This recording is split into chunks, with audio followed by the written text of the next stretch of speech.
महेंद्र सिंह की बात सुनकर प्रतीक सिंह सिसोदिया ने बहुत ही घुरकर उनकी तरफ देखा, पर उन्हें कौन सा फर्क पड़ना था। वह आराम से प्रेम जी के सामने आए और उन्होंने हाथ जोड़ दिए।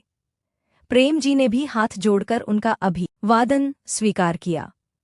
फिर अमरिंदर जी के पास आकर हल्के से मुस्कुराए और उन्होंने हाथ जोड़कर नमस्कार रवाली मुद्रा में आराम से कहा, देर आए पर दुरुस्त आए, लेकिन लौटकर अपने घर को आए।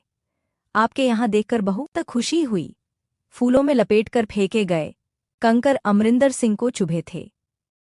राजपूतानी खून कहाँ बर्दाश्त करता। लपेटकर उन्होंने भी फेंक दिया। पंछी चाहे कितना भी आसमान में उड़ ले, लौटकर वापस तो उसे अपने घोंसले में ही आना है। हाँ, हमारे केस में ये समय ज्यादा लंबा हो गया, जिसके कारण आप बोलने का हक रखते हैं। अमर इंदर जी ने भी हाथ जोड़कर उनके अभिवादन का उत्तर देते हुए कहा, बिल्कुल। तभी तो कहा, कोई भी मनुष्य अपने गृह का निर्माण इसलिए करता है ताकि कहीं से भी थका आर कर अंतिम समय में भी वहां जाकर विश्राम कर सके, पर इसके लिए अपने गृह को सुसज्जित रखना होता है। काफी दिनों तक अपने घर को अकेला छोड़ने पर वहां पर अवांछित सांप बिच्छू खुद ब खुद पनप जाते हैं। आपने बहुत अच्छा किया कि समय रहते वापस लौट आए और साफ सफाई का काम लगा दिया, वरना कुछ लोग तो अपने घर में रहकर चूहे की श्रेणी में आ जाते हैं। घर के माल एक के न रहने पर चूहे बड़ा उत्पात करते हैं। उसी नाव को डुबाने का इंतजाम करते हैं जिसम की वह सवार होते हैं। महेंद्र जी ने एक नज़र सिसोदिया के ऊपर डालते कर कहा, सत्यम, साही और जिंदगी एक साथ पीछे खड़े इन लोगों की बात सुन रहे थे। यह बहुत ही ठीका बोलते हैं। सत्यम ने साहिर की तरफ प्रश्नवाचक दृष्टि से देखते हुए पूछा। आज वह दूसरी बार महेंद्र सिंह राणा से मिल रहा था। पहली बार तो केवल रश्म सी मुलाकात हुई थी। कोई बात ऐसी हुई नहीं थी कि उनके व्यवहार का पता चले, पर आज इस मुलाकात में उनके व्यवहार से उसने यही धारणा बनाई थी, लेकिन तुरंत जिंदगी ने उसकी बात काट दी। नहीं, ये बहुत ही मीठा बोलते हैं और बहुत प्यार करते हैं, पर कुछ लोग ऐसे होते ही हैं जो मीठा सुनने के लायक ही नहीं होते। और यह बात तुमने किसको कही? साहिर ने सत्यम से भी पहले उसकी बात को कैच करते हुए पूछा, क्योंकि वो देख रहा था कि जिंदगी की बात पर सत्यम ने मुंह बनाया था। उसको लगा था कि जिंदगी ने यह बातें अमरिंदर जी को कही हैं। किसको कहूंगी? उसी को कह रही हूं जिसकी वजह से हम यहाँ पर आज खड़े हैं। यह चांडाल चौकड़ी जिसमें कि 5 सदस्य हैं। जिंदगी में सामने सिसोदिया वाले कॉलम को देखते हुए कहा। ओह! साहिर और सत्यम ने एक साथ सर हिलाया। तो फिर आपने क्या सोचा था? इन लोगों के लंबे ओह को सुनकर जिंदगी ने कुछ अचरज से साहिर और सत्यम की तरफ देखा। कुछ नहीं भाभी सा, मैंने कुछ नहीं कहा, भाई सा ने कहा। सत्यम ने साहिर की तरफ बात डाल दी। अरे मैंने कहाँ कुछ कहा है, मैं तो बस पूछ ही रहा था। हाँ, तो फिर पूछा ही क्यों था, वो बताइए, जिंदगी ने कहा। बस मुझे समझ में नहीं आया कि तुमने किसको कहा था। इसमें समझ में न आने वाली बात क्या है? आपको क्या लगता है यह लोग सीधी बात सुनने के रवादार है? जिंदगी ने खुद सवाल किया और खुद ही जवाब दे दिया। नहीं, यह पांचों के पांचों लातों के भूत है जो बातों से मानने वाले नहीं है। मुझे तो लगता ही नहीं कि आज कोर्ट में इनका फैसला भी होगा। इन ही तो बस पकड़कर पीट देना चाहिए। जिंदगी सर झटक कर आगे बढ़ी तो साहिर ने उसका हाथ पकड़कर पीछे खींच लिया। बस बस, प्रतापगढ़ की रानी सा झांसी की रानी बनने की जरूरत नहीं है, हम यहाँ कोर्ट में खड़े हैं। जिंदगी खींचती हुई पीछे हुई। जज साहब के ही सब अपनी अपनी जगह पर बैठ गए थे। यह 2 न्यायाधीश वाली डबल बेंच सुनवाई थी। दोनों साइड में 3-3 चेयर लगे हुए थे।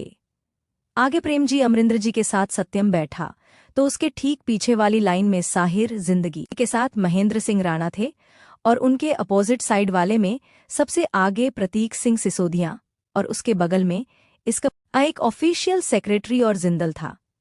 पीछे के रो में अग्रवाल के साथ है रिकी अग्रवाल और जयंत जिंदल था।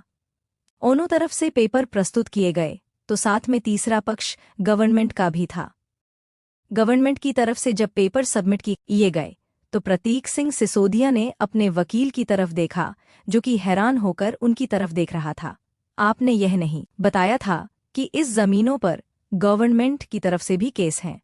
मुझे इन सब चीजों के बारे में क्या मालूम होगा? मैंने तुम्हें सारे पेपर दे दिए थे, तुमने स्टडी नहीं किया क्या? प्रतीक सिंह सिसोदिया ने गुस्से में अपने वकील से पूछा। साइलेंट। जज की तरफ से आर्डर आया। मुंह बनाकर प्रतीक सिंह सिसोदिया वापस अपनी जगह पर बैठ गया था। पर सत्यम ने पीछे मुड़कर साहिर की तरफ देखा। साहिर के होठों पर गहरी मुस्कुराहट खेल रही थी। इन लोगों के केस के साथ दो अलग से और अपील जुड़ी हुई थी। इस चीज की जानकारी को सत्यम को भी नहीं थी, लेकिन साहिर के चेहरे को देखकर वह समझ गया कि यह काम उसी ने करवाया है। अमरिंदर जी भी हैरान होकर आगे देख रहे थे, पर सत्यम ने आंखों से ही उन्हें सब सही है होने का इशारा किया। जज ने एक पूरी नज़र केस की हाईलाइट पर डाली और फिर सामने बैठे वादी और प्रतिवादी की तरफ। आप फिर आ गए। दोनों में से एक जज का रिएक्शन प्रतीक सिंह सिसोदिया को देखकर ऐसा ही था। यह सिविल कोर्ट के लोक अदालत का नियमित जज था, जिसने की लोक अदालत के दौरान प्रतीक सिंह सिसोदिया पर जबरदस्त थी भूमि अधिग्रहण के मामले को लेकर कई केस सुने थे, और आज इस स्पेशल डबल बेंच वाली सुनवाई में भी प्रतीक सिंह सिसोदिया को देखकर उसके दिमाग में इनको लेकर यही धारणा बना कि ये दूसरों की जमीन पर आना। जज ने एक पूरी नज़र केस की हाईलाइट पर डाली और फिर सामने बैठे वादी और प्रतिवादी की तरफ। आप फिर आ गए। दोनों में से एक जज का रिएक्शन प्रतीक सिंह सिसोदिया को देखकर ऐसा ही था। यह सिविल कोर्ट के लोक अदालत का अनियमित जज था, जिसने की लोक अदालत के दौरान प्रतीक सिंह सिसोदिया पर जबरदस्ती भूमि अधिग्रहण के मामले को लेकर कई केस सुने थे, और आज इस स्पेशल डबल बेंच वाली सुनवाई में भी प्रतीक सिंह सिसोदिया को देखकर उसके दिमाग में इनको लेकर यही धारणा बना कि यह दूसरों की जमीन पर अनाधिकृत अवैध कब्जा करते हैं। इंसान के कर्म उसका पता बता देते हैं। महेंद्र सिंह राणा के मुंह से निकला। जिंदगी ने कुछ हैरान होकर उनकी तरफ देखा। सही कह रहा हूं बेटा, तुमने सुना होगा, जो जैसा होता है उसका ठिकाना वैसा ही होता है। जैसे कि तुम्हें पुजारी मंदिर में मिलेंगे, साधु संत निर्जन एकांत स्थान में, चोर उचक्के जेल में और धोखेबाज कोर्ट में। महेंद्र सिंह ने पूरी व्याख्या के साथ अपनी बात बताते हुए कहा। उनकी बात को सुनकर जिंदगी और आगे बैठे हुए सत्यम दोनों को हंसी आ गई थी। इधर प्रतीक सिंह सिसोदिया अपनी जगह पर खड़े होकर बोल रहा था। जी, यह सम्मन मेरे नाम से है। दोनों तरफ से लीगल प्रूफ कोर्ट के सामने लगातार दिए जा रहे थे। आप इस संपत्ति पर अपना मलिकाना हक कैसे दिखा सकते हैं, जबकि यह संपत्ति सत्यम सिंह राणा के नाम से है? कोर्ट ने पूछा। कोर्ट के इस सवाल पर प्रतीक सिंह सिसोदिया हड़बड़ा गया था। ऐसा कैसे हो सकता है? यह संपत्ति अमरिंदर सिंह राणा की है और उन्होंने मुझे बेची है। प्रतीक सिंह सिसोदिया अपनी जगह पर उठकर खड़े होते हुए बोला। खरीद बिक्री के पेपर तो इसमें कहीं नहीं है। जज ने अपने आसपास के पन्नों को उलटते हुए कहा। अरे वही, इन्होंने मुझे लीज पर दिए थे, और नए रूल के अनुसार अगर 12 साल तक किसी भी व्यक्ति का किसी भी संपत्ति पर अधिकार हो तो उसके अधिकार क्षेत्र में चली आती है। प्रतीक सिंह सिसोदिया ने कहा। पहले का कानून की पूरी जानकारी रख लीजिए और फिर उसके बाद बात कीजिएगा। उस कंडीशन में होता है जब कोई लीगल पेपर ना हो। आपने खुद यहाँ पर 25 सालों के बीच के लीगल पेपर सबमिट किए हैं, इसके हिसाब से आपको अब संपर्क का जगह खाली करनी पड़ेगी। कोर्ट ने सख्ती से फैसला सुनाया। अब तो प्रतीक सिंह सिसोदिया को समझ में ही नहीं आ रहा था कि वो क्या जवाब दे। उसने जब जमीन खरीदने के पेपर बनवाए थे तो इस समय शमशेर सिंह राणा ने एक अपील कोर्ट में डाल दी थी कि यह जमीन अभी भी उनके पिता के नाम से है, उन्होंने इसे किसी को दिया नहीं है।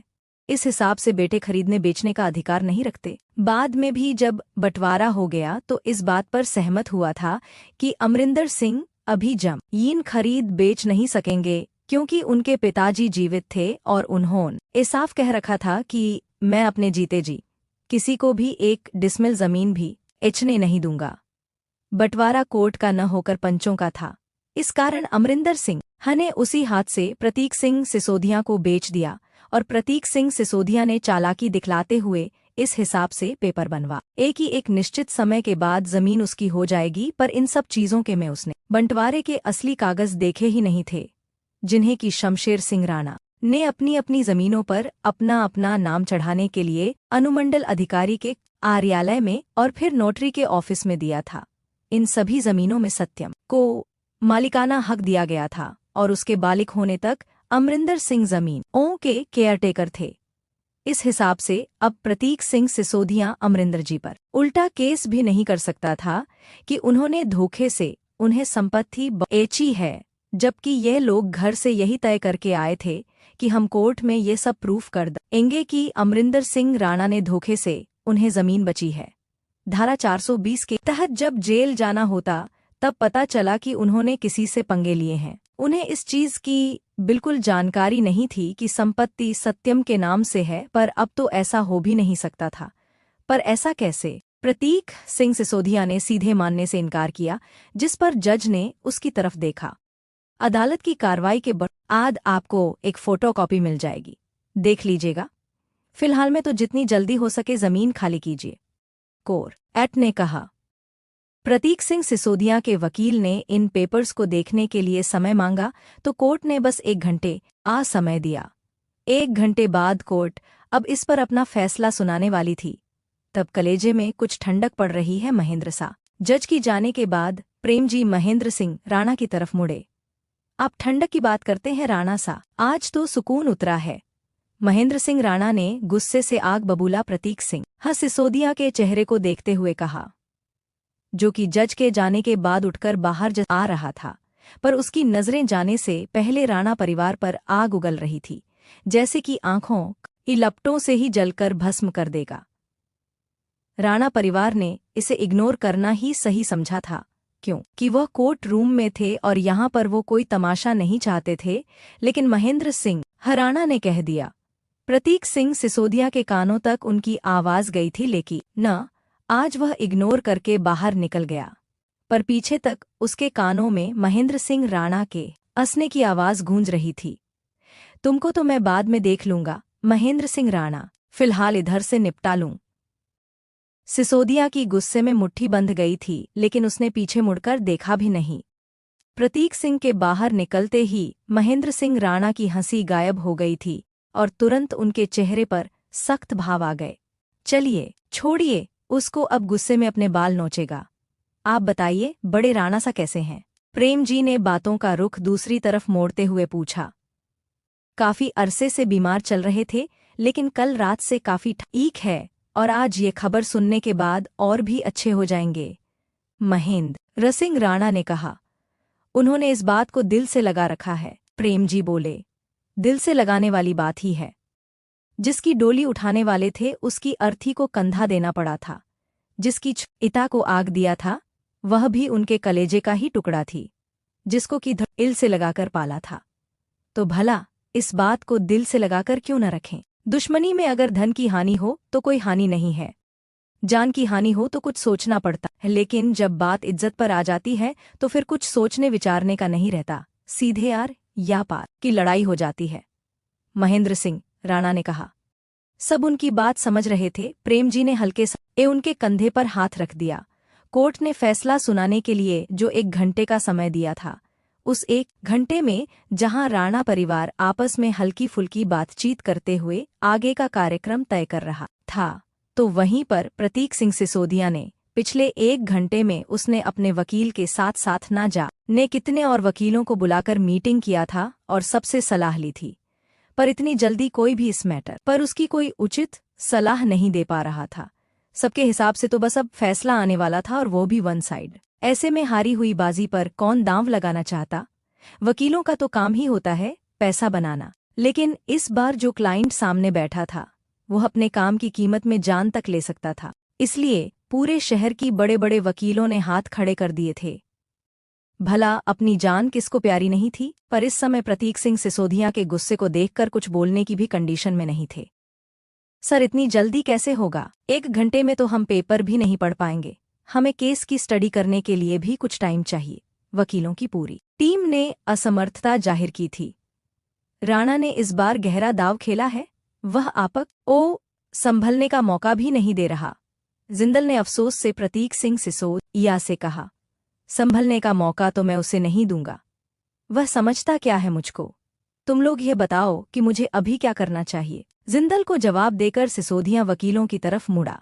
इस समय उसका एक एक सेकंड रेत की ढेर की तरफ फिसल रहा था, और इसी के साथ फिसल रही थी उसके हाथों से अरबों की जायदाद, इतनी संपत्ति जिस पर उसने पिछले 25 सालों से अपना अधिकार जमा कर रखा था। वह तो इस बात तक को भूल भी गया था कि कभी इस जमीनों का असली अधिकारी जाकर उसके सामने खड़ा होगा। वह इस समय का एक पल भी बर्बाद नहीं करना चाह रहा था, लेकिन समय रुकने का नाम ही नहीं ले रहा था। सर, हमारे हिसाब से तो आप कम से कम 1 महीने का समय ले लीजिए। 1 महीने में हम पूरे केस को स्टडी कर आपको रिजल्ट दे सकेंगे। 1 महीना बहुत होता है, मुझे 15 दिनों में अपनी जीत चाहिए, सिसोदिया ने कहा। अब तो वकीलों ने एक दूसरे का चेहरा देखना शुरू किया। जल्दी बोलो, प्रतीक सिंह सिसोदिया चिल्लाया। सर, हो जाएगा, लेकिन अभी तो आप कोर्ट से 1 महीने के समय की दरख्वास्त कीजिए, और न मानने पर कम से कम 15 दिन के लिए कहिए, एक सीनियर वकील ने तेजी से कहा। उसके साथी उसकी तरफ देख रहे थे। इस मुर्दा केस में आपको ऐसा क्या दिख रहा है जो आप 1 महीने में पलट देंगे? तो उसने धीरे से उन्हें चुप रहने का इशारा किया। अगर इस केस में एक भी तारीख पड़ गई तो फिर हम इसकी केस को खींच सकेंगे, और इतना समय आपको भी मिल जाएगा। सीनियर वकील ने प्रतीक सिंह सिसोदिया को समझाते हुए कहा। ठीक है, आज अगर मेरी जीत नहीं हुई तो हार भी नहीं होना चाहिए। प्रतीक सिंह सिसोदिया मान गया। 1 घंटे के बाद जब वापस सुनवाई के लिए एक कोर्ट लगी तो प्रतीक सिंह सिसोदिया के सूर बदले हुए थे। मुझे समय चाहिए। कोर्ट में जैसे ही फैसला सुनाना शुरू किया तो प्रतीक सिंह सिसोदिया अपनी जगह से उठकर खड़ा हुआ और उसने 8 जोड़ते हुए पहले निवेदन किया। यह समय आपको कोर्ट नहीं दे सकता, क्योंकि इस प्रोजेक्ट पर गवर्नमेंट के भी पैसे लगे हैं, और खुद गवर्नमेंट की तरफ से पब्लिक प्रोसिक्यूटर ने भी अपील दायर की है। जज ने कहा, बात केवल निजी लाभ और हानि की होती तो सिसोदिया का पक्ष सुना भी जाता, लेकिन यहाँ पर सरकारी अतिक्रमण की भी बात थी, जिस पर कि अब कोई सुनवाई नहीं थी। भारत सरकार का हर दिन करोड़ों का नुकसान जो आ रहा था। जिन विदेशी कंपनियों ने प्रतापगढ़ सिटी प्रोजेक्ट में पैसा लगाया था, वह भी अपनी अपनी तरफ एक गवर्नमेंट पर दबाव बना चुके थे। यह बात अलग थी कि साहिर ने उन पर दबाव बनाया था कि वह गवर्नमेंट प्रेशर बनाए। उन लोगों से साहिर ने ही यही कहा था कि गवर्नमेंट रूल के कारण प्रतापगढ़ सिटी की प्रोजेक्ट का काम रुक रहा है। भारत सरकार, जो कि विदेशी निवेशकों को भारत में ऐसा इन्वेस्ट करने के लिए प्रोत्साहित कर रही थी, इस तरह से अपनी साख पर बट्टा नहीं लगने दे सकती थी। इस सिटी प्रोजेक्ट पर उन लोगों ने पैसा भी लगाया था, लेकिन गवर्नमेंट के ही इस काम की वजह से अगर उनको देर होता तो भारत सरकार की रेपुटेशन भी उन लोगों की नज़र में खराब जाती। फिर कोई इन्वेस्टर इतनी आसानी से पैसा लगाने के लिए तैयार नहीं होता, जिससे कि अच्छे खासे राजस्व में हानि होती। अब इन्हीं सब चीज़ों को सोच विचार कर आज गवर्नमेंट की तरफ से भी पब्लिक प्रोसिक्यूटर यहाँ पर उपस्थित थे, जो कि किसी भी हाल में इसका फैसला कल के लिए नहीं छोड़ सकते थे।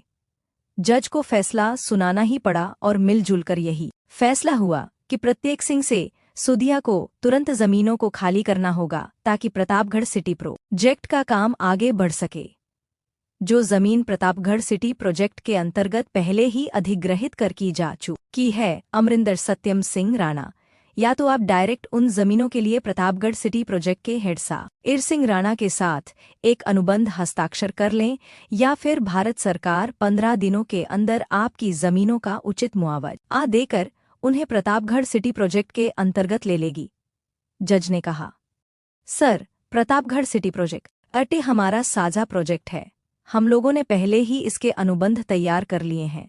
यह तो बीच में ये खड़े हो रहे थे कि यह जमीन मेरी नहीं इनकी है, जिसके कारण हमें यह रिट याचिका दायर करनी पड़ी, वरना जमीनों के पेपर तो मेरे पास है ही। सत्यम ने ओरिजिनल पेपर दिखाते हुए कहा, जो कि उसने कुछ दिन पहले कोर्ट से निकलवाए थे। प्रतीक सिंह सिसोदिया, आप तत्काल प्रभाव से सारी जमीनों को खाली कर दें। जमीन पर कोई अगर स्थायी या अस्थायी कंस्ट्रक्शन का काम हुआ भी है तो कोर्ट आपको 48 घंटे की मोहलत दे रही है। आप उसे हटाना चाहते हैं तो हटा ले, वरना सब कुछ प्रतापगढ़ सिटी प्रोजेक्ट की अंतर्गत चल जाएगा। इसके अलावा सत्यम सिंह राणा की और जो बाकी जमीन है जिन पर आपने अनाधिकृत रूप से अधिकार किया है, उसके लिए आपको यह कोर्ट सहन दोनों का समय देती है। 7 दिनों के बाद कोर्ट की अवहेलना की कार्रवाई आप पर होगी। कोर्ट ने करीब 47 पेज का फैसला दिया, जिसमें कि हर एक जमीन को लेकर अलग अलग फैसला था। सत्यम की सारी जमीन ने उसे मिल चुकी थी और प्रतीक सिंह सिसोदिया के हाथ खाली रह गए थे। राणा परिवार में तो इस फैसले के बाद खुशी की लहर दौड़ गई थी। सब एक दूसरे को बधाई दे रहे थे। कोर्ट रूम से बाहर कॉरिडोर में जैसे ही यह निकले, प्रतीक सिंह सिसोदिया ने इनका रास्ता रोक लिया। अब क्या करेगा सिसोदिया? जानने के लिए बने रहे अगले भाग तक। तब तक के लिए वीडियो को लाइक और चैनल को सब्सक्राइब करना मत भूलिएगा। खुश रहिए, स्वस्थ रहिए, मस्त रहिए और यही यूट्यूब पर मिलते हैं अगले भाग के साथ। कहानी पसंद आती है तो दोस्तों के साथ इसे फेसबुक, व्हाट्सएप पर शेयर कीजिए। सुपर थैंक्स के माध्यम से प्रोत्साहन की दफा कीजिए और साथ में अर्ली एक्सेस के लिए फैन क्लब के सदस्य बने। हर हर महादेव।